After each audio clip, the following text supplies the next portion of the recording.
Hello बच्चों, तो आपका एक बार फिर से स्वागत है आपके अपने इस channel GC point by CP sir. तो बच्चों, आज हम लोग जो है कक्षा 12 कक्षा 12 का हम लोग फिजिकल केमिस्ट्री का दूसरा चैप्टर रासायनिक बलगतकी के बारे में जानेंगे। तो आइए देखते हैं। दूसरा चैप्टर है आपका रासायनिक बलगतकी। इसको बच्चों केमिकल काइनेटिक्स बोलते हैं।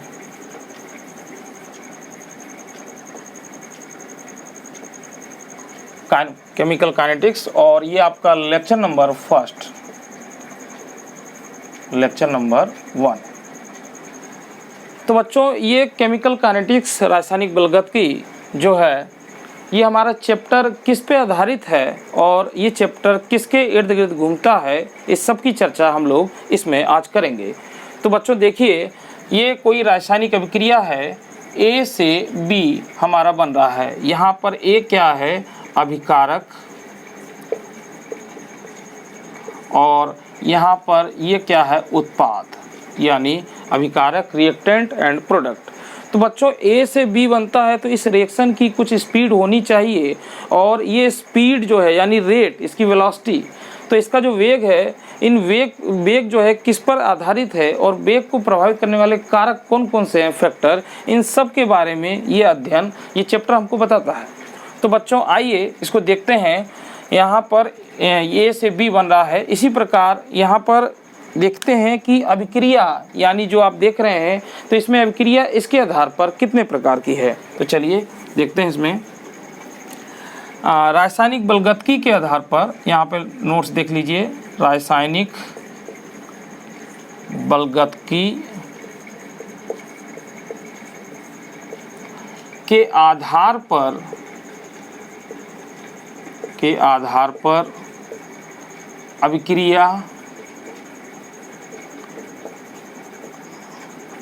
अभिक्रिया 3 प्रकार की होती है। 3 प्रकार की होती है। तो नंबर 1, तीव्र अभिक्रिया।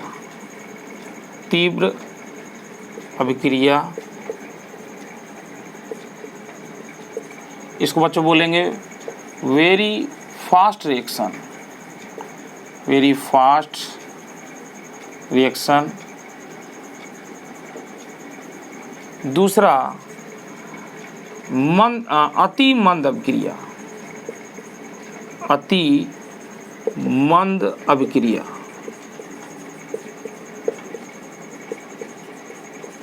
इसको बच्चों बोलेंगे वेरी स्लो रिएक्शन।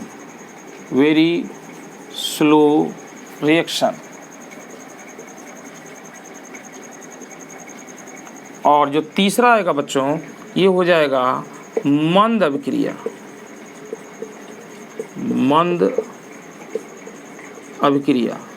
इसको हम लोग स्लो रिएक्शन कह सकते हैं, स्लो रिएक्शन या मॉडरेट रिएक्शन भी बोलते हैं। इसको बोलेंगे मॉडरेट रिएक्शन, ये हो जाएगा वेरी स्लो रिएक्शन। ठीक है बच्चों, तो यहाँ पर ये 3 प्रकार की अभिक्रिया है, और इनको बारी बारी से बच्चों हम लोग जानते हैं कि क्या होती हैं। तो तीव्र अभिक्रिया वे अभिक्रियाएं होती हैं जो पलक झपकते ही, यानी बहुत कम समय, यानी 10⁻³ सेकंड से भी कम समय में कंप्लीट हो जाती हैं। तो बच्चों इन अभिक्रियाओं का वेग हम लोग प्रायोगिक विधि से नहीं निकाल सकते। तो कौन से ऐसे होते हैं, देखिए इसमें देखते हैं एग्जाम्पल। जैसे अम्ल और क्षार की उदासीनीकरण अभिक्रिया, यानी HCl + NaOH = NaCl + H2O। ठीक है बच्चों, दूसरी अभिक्रिया हम लोग देख रहे हैं AgNO3 silver nitrate plus NaCl = यहाँ पर बन जाएगा AgCl + NaNO3 सोडियम नाइट्रेट। तो बच्चों ये अवक्षेपण अभिक्रिया है, यहाँ पर प्रेसिपिटेट बनता है। ठीक है, इसी प्रकार से और भी कई अभिक्रिया होती हैं, हम 2 अभिक्रिया जान लेते हैं। तो ये जो अभिक्रिया है बच्चों, ये है तीव्र अभिक्रिया, बहुत फास्ट होती है, और इसका जो है हम लोग प्रायोगिक विधि द्वारा यानी प्रैक्टिकल द्वारा इसका वेग नहीं निकाल सकते। अब आती है बच्चों अति मंद अभिक्रिया। तो बच्चों ऐसी अभिक्रिया जिन्हें कंप्लीट होने में जो है कई दिन या कई माह या वर्ष लग जाते हैं, फिर भी उनमें कोई दर्शनीय परिवर्तन नहीं दिखाई देता, यानी इन्हें पूर्ण होने में काफ़ी समय लगता है, यूँ कहें तो इनका वेग भी हम लोग नहीं निकाल सकते हैं, क्योंकि इतने समय के लिए हम लोग नहीं बैठ सकते हैं, तो यहाँ पर इसका वेग भी नहीं निकालते हैं। तो बच्चों ये दूसरा जो आ रहा है इसका उदाहरण देखें, तो इसका उदाहरण हम लोग को क्या मिलेगा, लोहे पर जंग लगना, लोहे पर जंग लगना, लोहे पर जंग लगना। और दूसरा बच्चों उदाहरण हो जाएगा इसमें, जैसे H2 + O2 = H2O, यानी कमरे के ताप पर। बच्चों यहाँ पे हम लिख सकते हैं कमरे के ताप पर, कमरे के ताप पर, यानी रूम टेम्परेचर पर H2 + O2 = 2H2 बनना, ये भी बहुत स्लो रिएक्शन चलती है, तो इन दोनों का वेग हम लोग नहीं निकाल सकते। बच्चों जो तीसरी अभिक्रिया आती है हमारी मंद रिएक्शन, तो यानी इसमें क्या होती है कि ऐसी अभिक्रियाएं जो कुछ मिनटों या घंटों में पूर्ण हो जाती हैं, तो इन अभिक्रियाओं का वेग आसानी से हम लोग निकाल सकते हैं प्रायोगिक विधि द्वारा। तो इसमें कौन सी आती है बच्चों, तो इसका तीसरा ये देखते हैं, यानी तीसरे वाले का उदाहरण। तो यहाँ पर आपको देखने को मिलता है H2O2 = हाइड्रोजन परऑक्साइड है बच्चों ये, तो ये हो जाएगा 2H2O + O2, यानी हाइड्रोजन परऑक्साइड का अपघटन, हाइड्रोजन परऑक्साइड का अपघटन। तो ये इस प्रकार की अभिक्रिया में आएगी। इसी प्रकार एक और देख लेते हैं हम लोग, तो ये हो जाएगा बच्चों N2O5 = 2N2O4 + O2, यहाँ भी 2 से गुणा कर दें, तो नाइट्रोजन पेंटाऑक्साइड का भी अपघटन जो होता है बच्चों इस प्रकार की अभिक्रिया के अंतर्गत आता है। और भी अभिक्रिया होती हैं, तो इन अभिक्रियाओं का वेग हम लोग प्रायोगिक विधि द्वारा निकाल सकते हैं। तो ये तो बात हुई बच्चों अभिक्रिया के प्रकार की, कि अभिक्रिया का वेग जो है किस प्रकार की अभिक्रिया के द्वारा हम लोग निकाल सकते हैं, किसका नहीं निकाल सकते, इस पर भी बात हुई।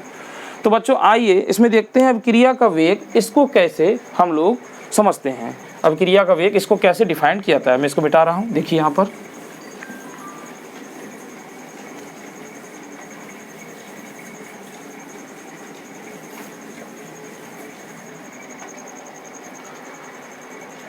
तो अभिक्रिया का वेग, यहाँ पर देखिए बच्चों अभिक्रिया का वेग,